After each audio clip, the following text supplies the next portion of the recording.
is having, and this is how we think about things that we're community consultants, so may or may not be applicable with how you guys are thinking about your projects. But you have your project, and you have three things that are basically, that I would measure it as being successful or not successful on. The first is community impact, so that's, I assume you're doing this, you might be doing this, let's say, because you really care about, let's do something good for, the people that these organizations are trying to help. I want to help improve, make a positive social change in the world, right? So you're doing that through improving nonprofit organizations that have dedicated their whole reason for being behind doing this more efficiently than individuals could do so. So the extent to which your project actually achieves results to help your clients do that is one measure of success. The other is whether your client is actually satisfied with what it is that you give them.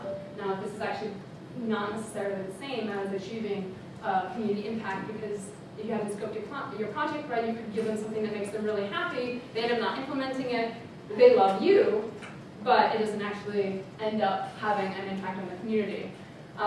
So typically this is a prerequisite for community impact, because you're achieving your impact in the community through your client, but achieving this does not necessarily mean achieving that. In consultant development, some of you might be doing this because you want to gain skills in consulting, you want to gain some skills in project management, whatever skills you want to develop in analysis, data analysis. So you have different responsibilities thinking about how you choose to spend your time on your project, and some of them involve trade-offs. So you might give someone the opportunity to work on a spreadsheet, to use their spreadsheet knowledge, to develop their skills. That means that you might deliver results that are a little bit less good than if you give it to the person that did spreadsheets their whole life. Although I don't know if that's at all an example, given the fact that you're only have a couple internships under your belt.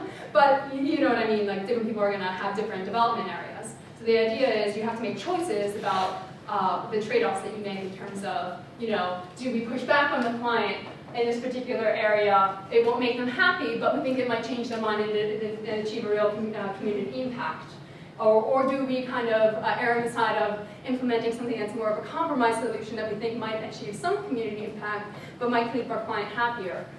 Do we deliver a better product but then impoverish our development in terms of our professional skills? Or do we kind of prioritize developing our professional skills and maybe giving them, in terms of learning experience, and maybe giving us a par product? So obviously those are extremes. You're going to want to achieve balance on your team, and it's always something you want to talk about what your priorities are and what different people's goals are for being on the project in the first place, because you might be able to avoid some issues in your team dynamics. So with that, we have about 10 minutes if you want to use it to discuss anything you want to discuss about anything I talked about, or about anything on your specific projects or about your projects in general, if you want to otherwise. Anyone? Yep. Project that I'm involved in, our project is a pretty broad scope, consulting. 3 weeks. It's the Ghana program. One we're doing. We have to create a business plan for this company that can be implemented.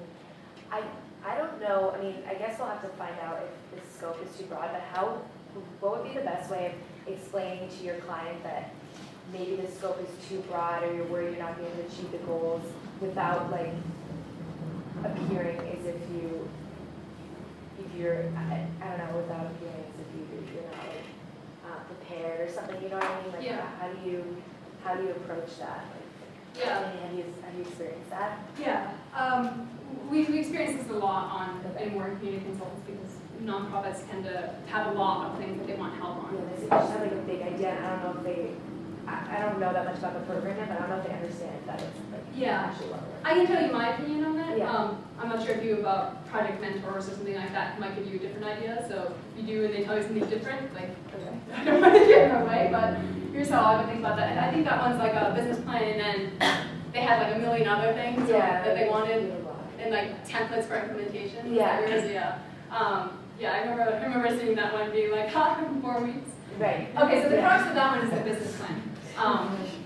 They want a business plan, and I focus them on that. Okay. Because the others are kind of follow-ons from that business plan, and I think that I mean, you guys don't get to talk to your clients until you meet them, right? Yeah, I mean, that's one guy. You can email them, call them. Email, I guess. Yeah, I think It's hard. It's also really hard to like, because I feel like if you really want it to be something that you can create the business plan and implement and do everything they want, we really need to meet these people beforehand. I feel like it's really hard to come into it having not knowing these people. I've never met them. Yeah, the only question I would really want to answer before scoping out that project is exactly where the organization is in terms of their development. Okay. So it sounds like they have a concept behind which they want to. Is this the farm, right? Yeah. Yeah. So they have a business right now, Yeah. and they want to make it. They want to like expand and create this organic, sustainable farm. It's supposed to be run by kids. It's supposed to get the community involved, and they want it to be eventually become profitable and help these people, like a tourist attraction, help these kids like learn business skills. Yeah. Okay, so I think that the crux of what they want is they want a business plan, and all the other stuff is the stuff that they are going to need to be able to do themselves in order to successfully implement that business plan. So the fact that they've been chosen for this, I wouldn't feel the need to debate them in terms of whether or not they have the capabilities to develop templates for implementation. They need to be able to do that, but they'll be able to do that if you work with them in the development of the business plan and make sure that it's not foreign material when you present it to them.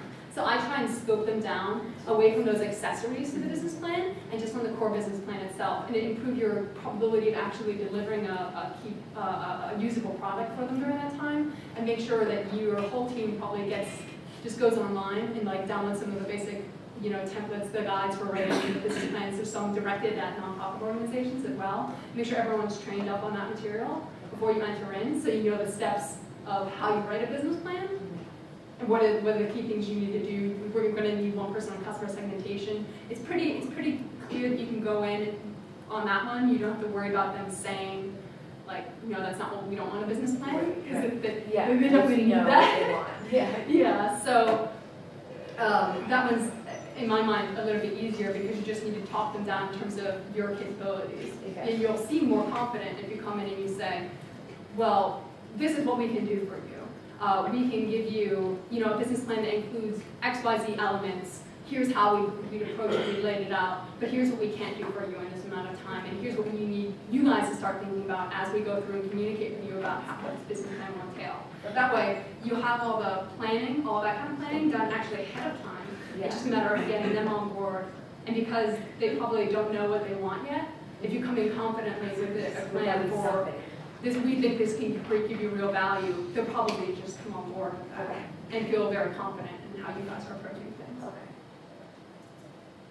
Yeah, I was just worried about how to show confidence-wise, that sounds good. I think by developing with that one, you can come in with kind of knowing. With a focus idea.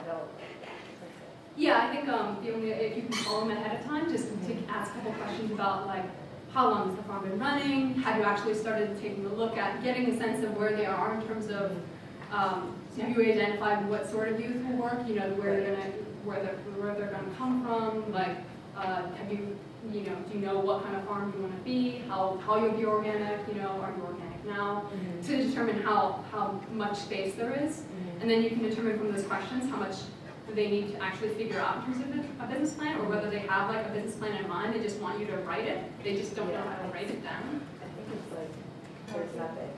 There's not much. They've been working on it for many years, but I haven't really progressed with it.